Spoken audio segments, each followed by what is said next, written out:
Hey everybody, welcome back. I'm Bianca with Motherhood Empowerment. Today we're going to talk about a spicy topic, okay? So there has been something brewing in my mind for a long time.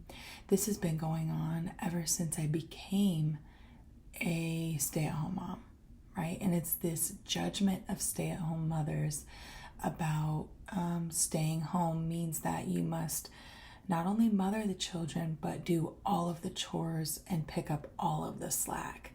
And I'm here to say that that's bullshit and you don't have to do that, okay?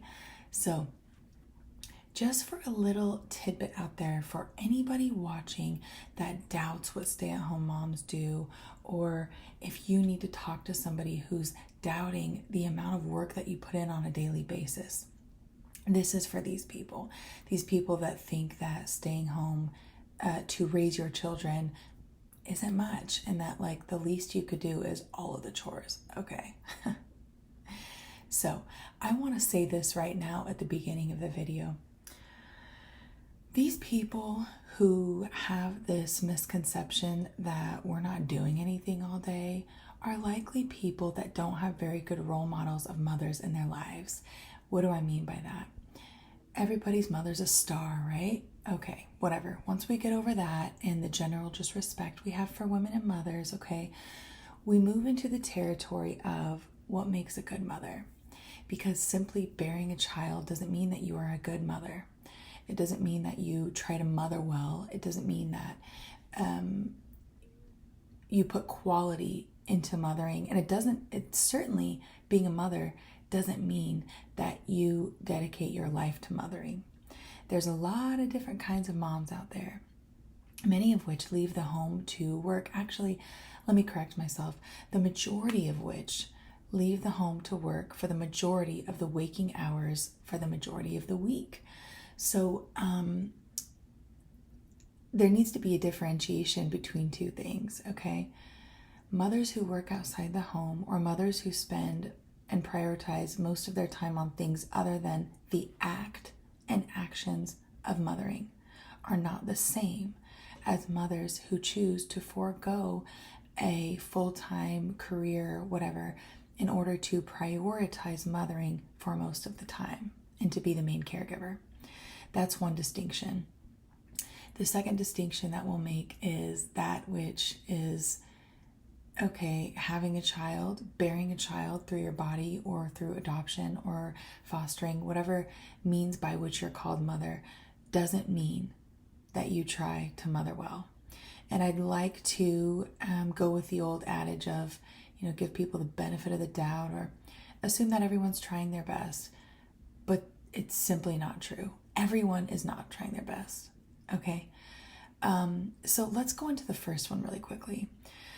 So there's a big, huge misconception with American men especially, and I don't know if it's just American people or what, but ever since women started being taken out of the home to work, right? And I believe that this started during the Industrial Revolution, where women, mothers specifically, were no longer spending the majority of their time prioritizing raising their children.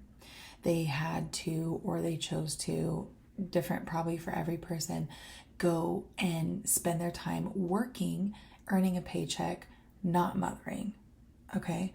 And especially when 9 to 5 is kind of a general statement, but I know that many women in the past and now work different hours, right? But if you spend the majority of your waking hours away from your children, detached physically from them, focused on things other than meeting their needs, right? That's a completely different lifestyle than a mother who chooses to be home and available mentally, emotionally, physically to her children and to be the main caregiver. Those are two completely different lifestyles. And I saw something the other day which said, like, all mothers are full-time mothers. Bullshit. Bullshit. Because if I didn't want to do mothering full-time, which, believe me, I've had my days, okay? I could escape that by going and working a job in which I'm away from my children and I can focus on other things and compartmentalize them, put them out of my mind. They're with somebody else. I'll get back to them when I get home for bedtime. That would be a strategy that women can and have used consistently to escape the demands of mothering. Okay? And I'm not God, so take all this shit for what it's worth. Don't, if the shoe fits, wear it. If not, keep it pushing. Like, I'm not here to reprimand anybody. I'm not here to judge anybody. What I am here to do is lay out the facts. These two things are not the same. Choosing to stay home and use all of your skills to meet the needs of your children is more than a full-time job, okay? So doing that 24/7, and even if you are the compassionate kind of parent who chooses to not ignore your kids during the nighttime hours, then it's a super overtime job, okay? So let's not put these two in the same category. They're not the same, okay? That's one distinction that needs to be made. The second distinction that I think is really important and necessary is that not all women, mothers I should say, have in mind their goal of parenting the very best that they can. I think that most moms probably want to do their best. They start out wanting to do their best. Shit gets hard and they just settle for good enough or bare minimum, whatever. The general attitudes towards parenting these days is that children get in the way of your career. Children get in the way of the household tasks that need to be taken care of, right? They're a nuisance. That is the general attitude. It's not my opinion. That's the general attitude. And that's why we see I think it's north of 70% of mothers of young children choose to go to work instead of stay home with their children.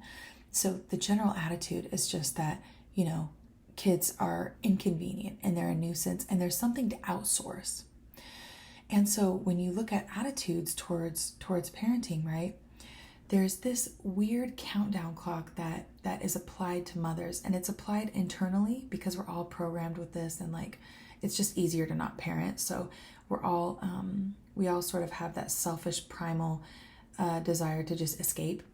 But also externally, we are encouraged and pressured to go back to work. And so that lends an attitude that's like, oh, okay, well, fuck, this kid's not behaving how I want them to behave. They're not listening. They're not being obedient. They're not developing on time in some instances. They're not sleeping when I need them to sleep. They're not eating what they're supposed to eat. All of this is like a cocktail for the kind of parenting that's just tolerating children and just putting up with them, right?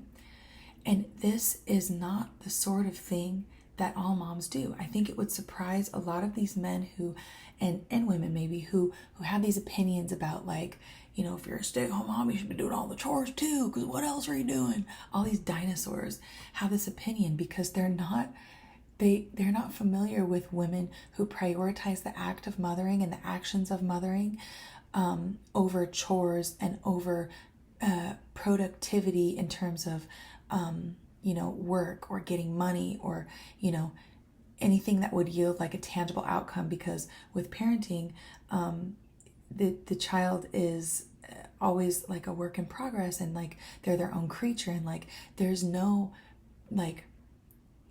product at the end. There's nothing to be oh, look, I put in all this hard work and look, here's this huge rocket ship that's perfectly chiseled and put together and displays my work right there, clear for everybody to see that I'm the best, right? With mothering full-time and in a quality type of way, focused on quality, we take the chance that there will never be accolades or any kind of correlation to all of the work that we put in, all of the hard work and effort that we put in, and intentions and consciousness that we put into our children in the act of mothering.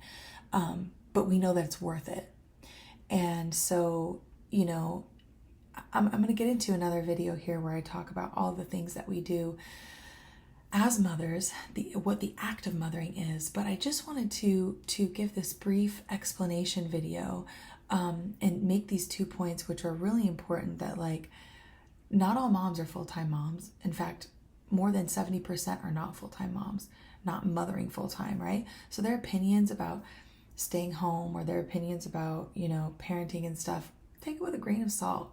If you really want, my screen went black. If you really want a day in the life, or to like understand, right, what it takes to be a stay-at-home mom in 2024, you need to talk to someone who's a dedicated stay-at-home mom, someone who's chosen to stay home and who has stayed home for a number of years, right? Someone who chooses to do so.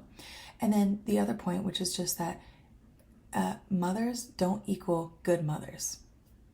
And like, judge it for what you will or whatever, but not every mother approaches the act of mothering with like, I want to do the very best that I can. I'm going to dedicate, most of my time and energy towards doing a good job. I'm going to educate myself. I'm going to treat this as a profession, and I'm going to spend my time challenging myself to rise up and rise to the occasion to meet the needs of my children, which are not easy, especially not in 2024.